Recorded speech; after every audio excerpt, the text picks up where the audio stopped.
എനിക്ക് ചോദിക്കാനുള്ളത്, ഇതിൻ്റെ OTT റിലീസ് വളരെ നേരത്തെ ആയിപ്പോയോ? അത് കുറേ പേർക്ക് തിയേറ്ററിൽ എത്താൻ പറ്റാത്ത വെച്ചാൽ മൗത്ത് പബ്ലിസിറ്റിയാണ് സിനിമയുടെ ഒരു മെയിനായിട്ടുണ്ടായിരുന്നത്. അപ്പോൾ ആൾക്കാർ കേട്ടറിന് വരുന്ന സമയത്ത് തിയേറ്ററിൽ എടുത്തു മാറ്റി. എൻ്റെ ഫ്രണ്ട്സ് തന്നെ പറഞ്ഞിട്ടുണ്ട്, ഒന്ന് കാണാൻ ആഗ്രഹിച്ച സമയത്ത് തിയേറ്ററിൽ എടുത്തു മാറ്റി ഗൾഫിലുള്ളവർ. അതെന്തുകൊണ്ടാണ്? പിന്നെ രണ്ടാമത്തെ ചോദ്യം, ആ സിനിമയുടെ ഏറ്റവും വലിയ ഹുക്ക് പോയിന്റ് എന്ന് പറയുന്നത് ആ ഉരുള് പൊട്ടി വരുന്നതാണ്.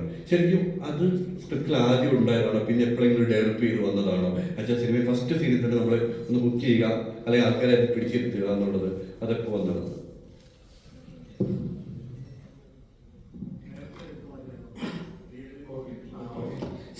അത് നമുക്കൊരിക്കലും പറയാൻ പറ്റില്ല. എന്താണെന്ന് വെച്ച് കഴിഞ്ഞാൽ ഇപ്പം അപൂർവമായ സിനിമകൾ മാത്രമേ ഒരു സിനിമ റിലീസ് ആകുന്നതിന് മുന്നേ ബിസിനസ് ആവുന്നുള്ളൂ. അത് ഭയങ്കര ഇമ്പോർട്ടൻ്റ് ആണ് സിനിമയെ സംബന്ധിച്ച്. പ്രത്യേകിച്ച് ലാൽ സാറിനെ പോലത്തെ ഒരാളുടെ സിനിമയ്ക്ക് ബിഫോർ റിലീസ് ഒരു ബിസിനസ് ഉണ്ടാകുക എന്ന് പറയുന്നത് അതാണ് നമ്മളെയൊക്കെ മുന്നോട്ട് നയിക്കുന്നത്. അപ്പം തുടരും ആക്ച്വലി തിയേറ്ററിൽ റിലീസ് ആകുന്നതിന് മുന്നേ തന്നെ ഒരു വലിയ എമൗണ്ടിന് ഹോട്ട്സ്റ്റാറുമായിട്ട് കമ്മിറ്റ് ചെയ്ത സിനിമയാണ്.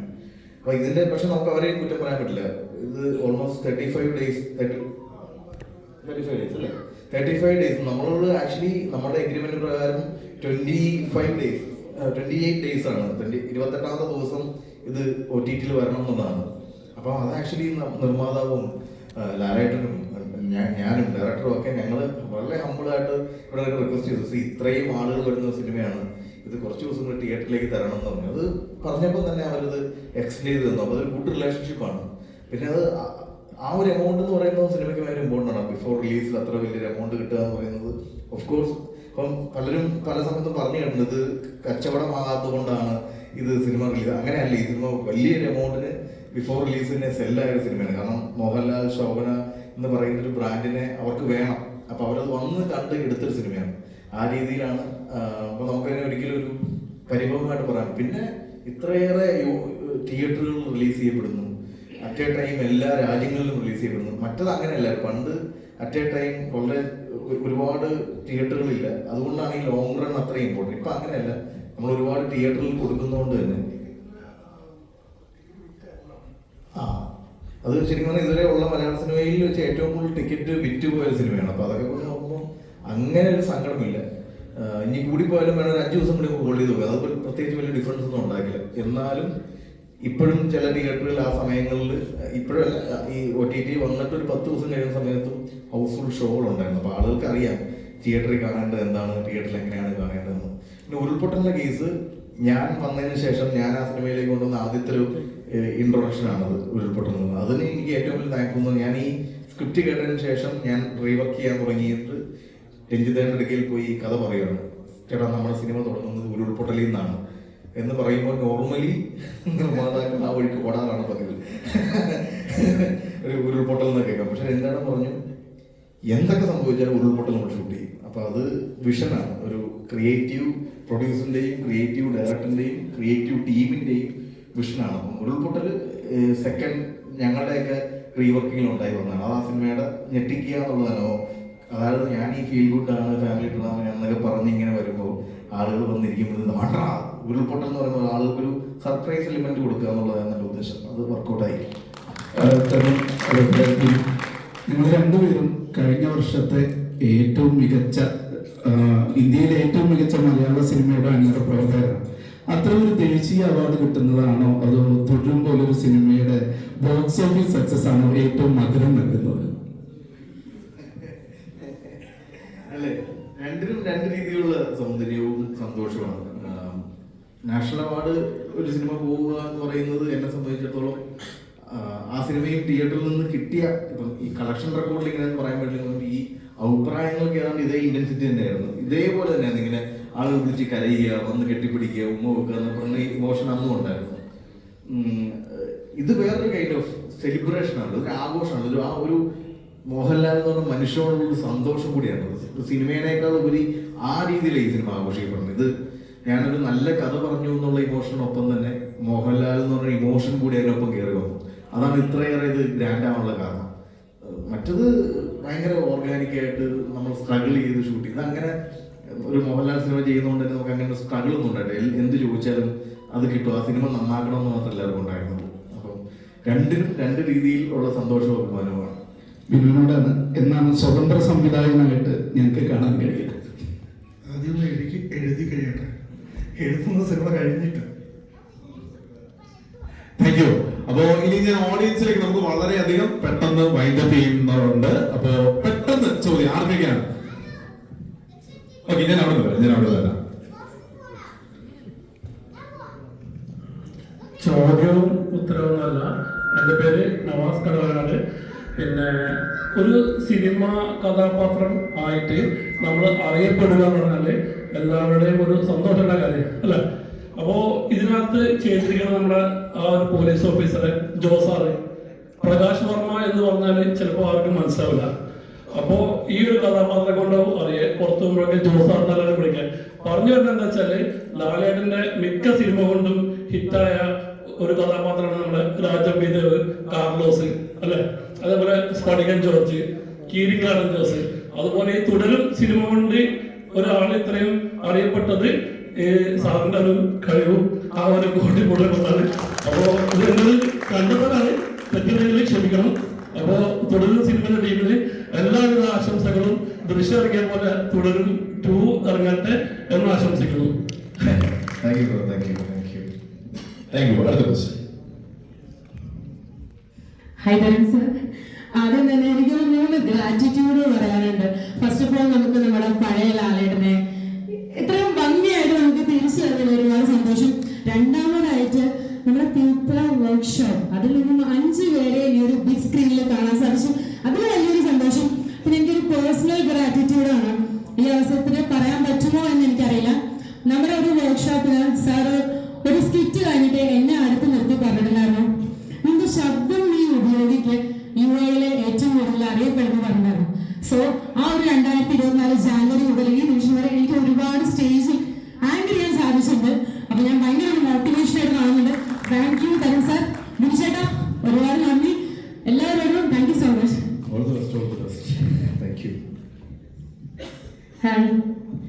സോ ഒത്തിരിയേറെ ഡയറക്ടേഴ്സ് ഉണ്ടായിട്ടും ഒരു കഥകളി ആർട്ടിസ്റ്റ് ലാലേട്ടനെ ഇത്രയും ഭംഗിയായിട്ട് അവതരിപ്പിച്ചത് സത്യം പറഞ്ഞാൽ ഞങ്ങൾക്ക് ഒരു ഫിലിം സ്റ്റോറി പോലെ തന്നെയുണ്ട്.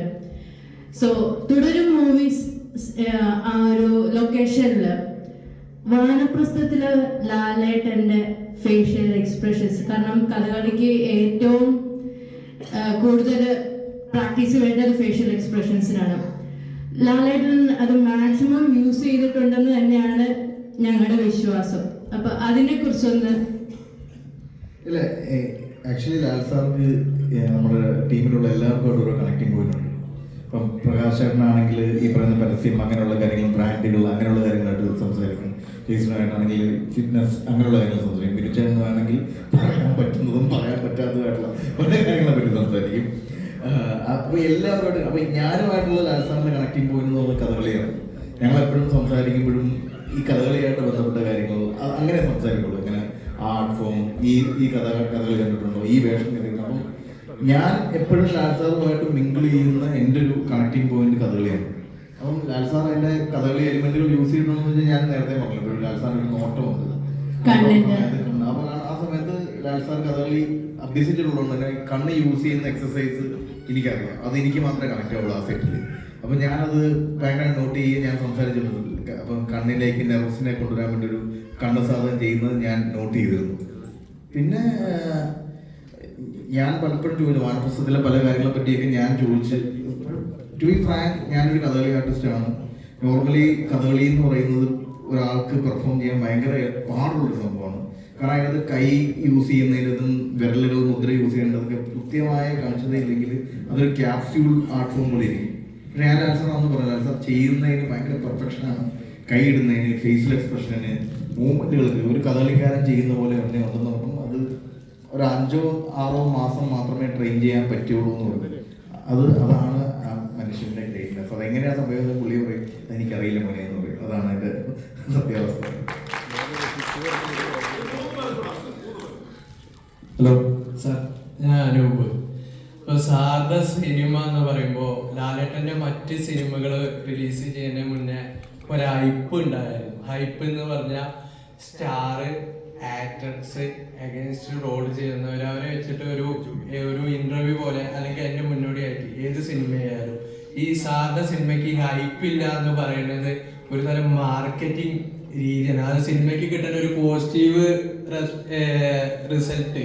ഇപ്പോൾ മലയാള സിനിമ കണ്ട എക്കാലത്ത് ഏറ്റവും വലിയ കളക്ഷൻ അത് ഈ ഹൈപ്പ് ഇല്ലാതെ വന്നുകൊണ്ടാണ്. എങ്ങനെയാണ് സാർ അതിനെ വിശ്വസിക്കുന്നത്? ഞങ്ങൾക്ക് ഈ പ്രേക്ഷകർക്ക് പറഞ്ഞു തരാൻ പറ്റുന്ന രീതി ഹൈപ്പ് എന്നുള്ളത് സിനിമേനെ എങ്ങനെയാണ്? അല്ല, ഹൈപ്പ് സിനിമ എന്താ പറയാ, തിയേറ്ററിൽ വന്ന് കണ്ട് ആസ്വദിക്കുന്ന സിനിമ. അപ്പം ആ തിയേറ്ററിൽ വന്ന് കാണുന്നതിന് മുന്നേ അത് അങ്ങനെയാണ്, ഇങ്ങനെയുണ്ട്, അതിൻ്റെ ഇന്ന ആർട്ടിസ്റ്റ് ഉണ്ട്, ഇന്ന പരിപാടികളുണ്ട് എന്നൊക്കെ പറഞ്ഞു കഴിഞ്ഞാൽ അതിൻ്റെ ഒരു സർപ്രൈസ് എലിമെന്റുകൾ മാറിപ്പോകും എന്നുള്ളൊരു പക്ഷക്കാരാണ്. പക്ഷെ അതല്ലാണ്ടും സിനിമകൾ ചെയ്യുന്നുണ്ട്. കൃത്യമായിട്ട് വലിയ ബഡ്ജറ്റ് സിനിമകൾ വരുമ്പോൾ ഒരു first day collection, second day collection ഒക്കെ വളരെ ഇമ്പോർട്ടൻ്റ് ആവുന്ന സിനിമകളുണ്ട്. പക്ഷേ ഇത് പ്രൊഡ്യൂസറും ഡയറക്ടറിൻ്റെയും വളരെ കൃത്യമായ തീരുമാനം. കാരണം ഒരു സമയത്ത് ഞാൻ ഓർമ്മയുണ്ട്, ജെയ്ക്സ് ബിജോയ് പറഞ്ഞു, അപ്പം ഓൾമോസ്റ്റ് ആ സമയത്ത് എമ്പുരാൻ നിൽക്കും. എമ്പുരാൻ ഇങ്ങനെ കത്തി കയറി ഭയങ്കരമായ കളക്ഷൻ നേടിക്കൊണ്ടിരിക്കുന്ന സമയത്ത് എൻ്റെ ഇടയ്ക്കിൽ രഞ്ജിതയുടെ ഇടയ്ക്കിലും ചോദിച്ചു, ജെയ്ക്സ് ചോദിച്ചു, വളരെ നിഷ്കളങ്കമായി ചോദിച്ചു, എമ്പുരാൻ കയറി പോകണം കണ്ടില്ലേ, അയ്യോ നമ്മുടെ പടത്തിൻ്റെ ഫസ്റ്റ് ഡേ എമ്പുരാൻ ഒപ്പമെങ്കിലും എത്തുമോ എന്ന് ചോദിച്ചപ്പം നമ്മൾ പറഞ്ഞു, ഞാനും ഇത് ഒരേപോലെയാണ് പറഞ്ഞു, ചേട്ടാ നമ്മളിത് നോക്കുന്നില്ല, ജെയ്ക്സ് നമുക്കിതിൻ്റെ ഫൈനൽ ഡേ കളക്ഷനാണ് നമുക്ക് ഇമ്പോർട്ടൻറ്റ്. ഫസ്റ്റ് ഡേ കളക്ഷൻ എത്ര കുറഞ്ഞാൽ at the end of the day നമ്മൾ എന്ത് കളക്ട് ചെയ്യുന്നു എന്നുള്ളതാണ് ഇമ്പോർട്ടൻറ്റ്. അപ്പം അതുകൊണ്ട് ആ ലോ പ്രൊഫൈൽ മെയിൻറ്റെയിൻ ചെയ്യുക എന്നുള്ളൊരു മാർക്കറ്റിംഗ് സ്ട്രാറ്റജി തന്നെയായിരുന്നു. അത് ഇനി പറ്റുമോ അറിയില്ല, അത് പാളിപ്പോയി, ഇനി കുഴപ്പമില്ല. അപ്പം ആ സ്ട്രാറ്റജി വർക്കൗട്ടാണ്. ശരിക്കും പറഞ്ഞാൽ മോഹൻലാൽ എന്ന് പറഞ്ഞതാണ് എൻ്റെ ഹൈപ്പ്. അതിന് മേളിൽ ഇനി എനിക്കൊന്നും പറയാനില്ല. മോഹൻലാൽ ഒരു പടം ചെയ്യുന്ന ഓൾമോസ്റ്റ് അതിന് ഹൈപ്പുണ്ട്. ആ ഹൈപ്പിൽ അതിന് മേളിൽ ഇനി എന്ത് ഹൈപ്പ് കൊടുക്കാനാണ് തുടരും?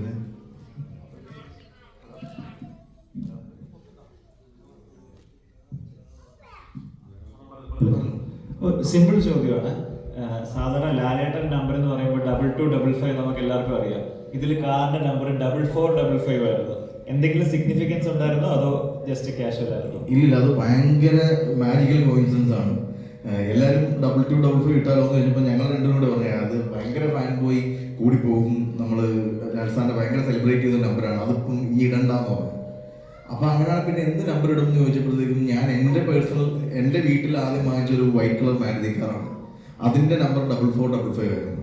അപ്പം അത് ഞാൻ എൻ്റെ ഒരു നൊസ്റ്റൂവിന് വേണ്ടി ഇട്ടതാണ്. അതിട്ട് ഷൂട്ടൊക്കെ തുടങ്ങി ഒരു 20 days 25 days കഴിഞ്ഞപ്പോൾ ഞാനൊരു കാര്യം കാണിച്ചു തരാൻ പോനെ എന്ന് പറഞ്ഞിട്ട് എന്നെ ലാൽസാറിൻ്റെ വണ്ടി കാണിച്ചു. ഞാൻ ഒരു പർട്ടിക്കുലർ ബ്ലൂ പെയിന്റ് ഒക്കെ അടിച്ചിരിക്കുന്ന ഒരു അംബാസഡർ കാർ, അതാണ് ലാൽസാറിൻ്റെ ഫസ്റ്റ് കാർ. അപ്പം അതിൻ്റെ നമ്പർ 4455 ആണ്. അപ്പം ഞാൻ ലാൽസാറിൻ്റെ വണ്ടിയുടെ നമ്പർ 4455 ആണോ എന്ന് ചോദിച്ചാൽ അവന് നിങ്ങളത് അറിഞ്ഞിട്ടല്ലേ ഈ നമ്പർ ഇട്ടതെന്ന് ചോദിച്ചു. ഞാൻ ആയിക്കോട്ടെ സാർ, എൻ്റെ വണ്ടിയുടെ നമ്പർ. അത് ഭയങ്കര മാജിക്കൽ പോയിന്റ്, ഒരു ബ്ലെസ്സിങ് മൂവ്മെന്റ് ആയിട്ട് കാണുന്ന സിനിമ. അങ്ങനെ രണ്ടുപേരുടെയും വണ്ടിയുടെ കാറിന്റെ ഫസ്റ്റ് നമ്പർ സെയിം ആകുകയും അതിങ്ങനെ ഇപ്പൊ ചോദിക്കുകയും ചെയ്തത് ഭയങ്കര ബ്ലെസ്സിങ് മൂവ്മെന്റ് ആയിട്ട് കാണും. Thank you. ആധികാരികമായിട്ട് ക്വസ്റ്റ്യൻ ചോദിക്കാൻ ഞാൻ വലിയ ആളല്ല. ഞാനിവിടെ വന്നത് നിങ്ങളെ കാണണം, ഒരു മനസ്സ് നിറഞ്ഞൊരു നന്ദി പറയാനാണ് ഞാൻ വന്നത്.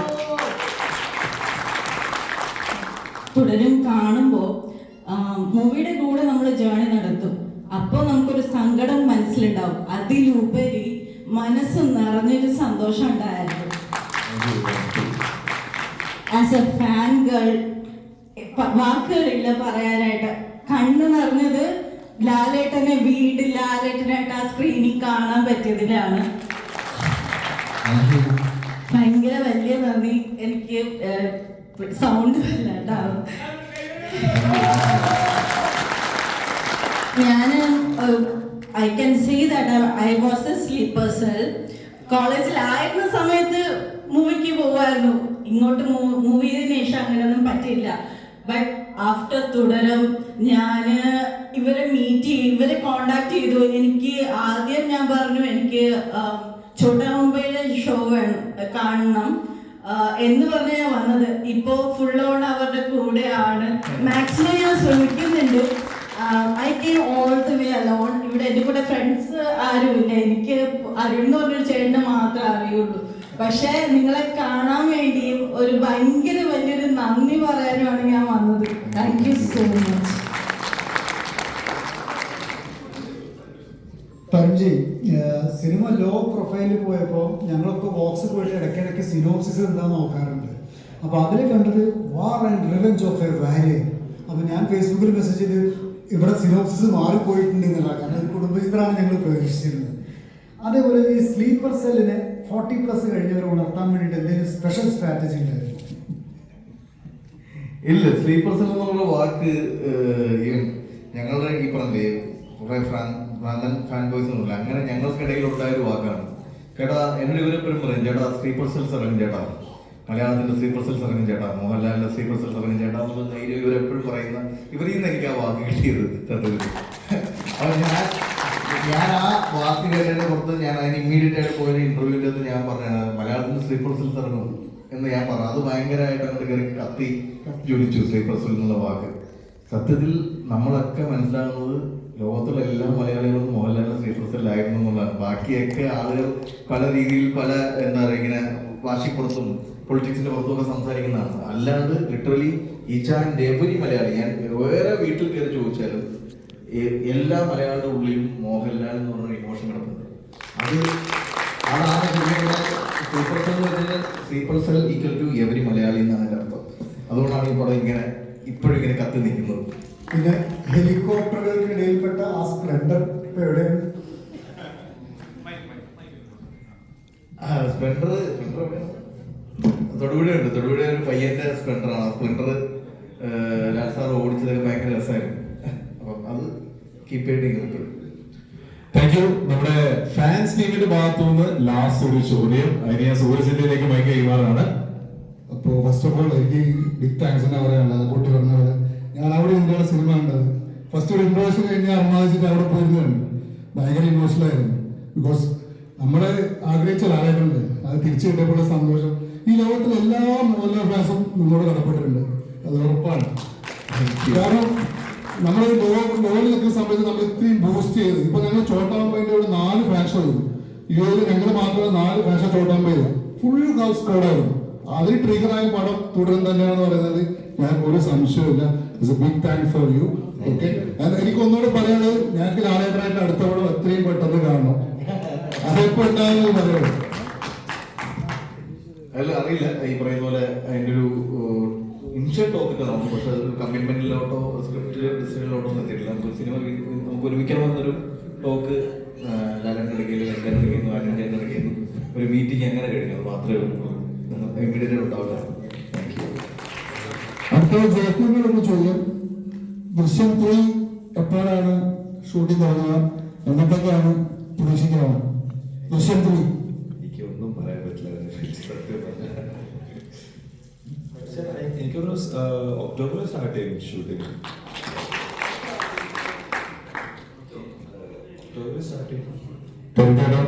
നമസ്കാരം. ഞാൻ ആരോട് ദുബായ് തൊട്ട് ശിങ്കാരികാവടി ഇവിടെ ദുബായിൽ ആഘോഷങ്ങളൊക്കെ നടത്തുന്നതാണ്. പക്ഷെ എനിക്ക് 3 പേരോടാണ് നന്ദി പറയാനുള്ളത്. ഒന്ന് നമ്മുടെ സ്വന്തം ലാലേട്ടൻ, പിന്നെ അതുപോലെ തരുൺചേട്ടൻ, പിന്നെ ഇവിടെ 3 ഷോ ചോട്ടാമ്പയുടെ നമുക്ക് ആഘോഷത്തിൽ പങ്കെടുക്കാൻ പറ്റി, കാവടി ആഘോഷങ്ങളൊക്കെ നാട്ടിലെ പോലെ. അപ്പോ ഇന്ന് ഇവിടെ തുടരും മൂവിയുടെ ആഘോഷത്തിന്റെ ഈ ചടങ്ങിൽ തരുൺചേട്ടനെ വന്ന ഈ ചടങ്ങിൽ പങ്കെടുക്കാൻ പറ്റിയതിൽ പ്രത്യേകിച്ച് നമ്മുടെ മോഹൻലാൽ ഫാൻസിനോട് നന്ദി പറയുന്നു. സന്തോഷം. Thank you. അപ്പൊ നമുക്ക് എന്തായാലും ക്വസ്റ്റ്യൻ ഒരു ചടങ്ങ് നമുക്കിവിടെ വൈൻഡപ്പ് ചെയ്യാം.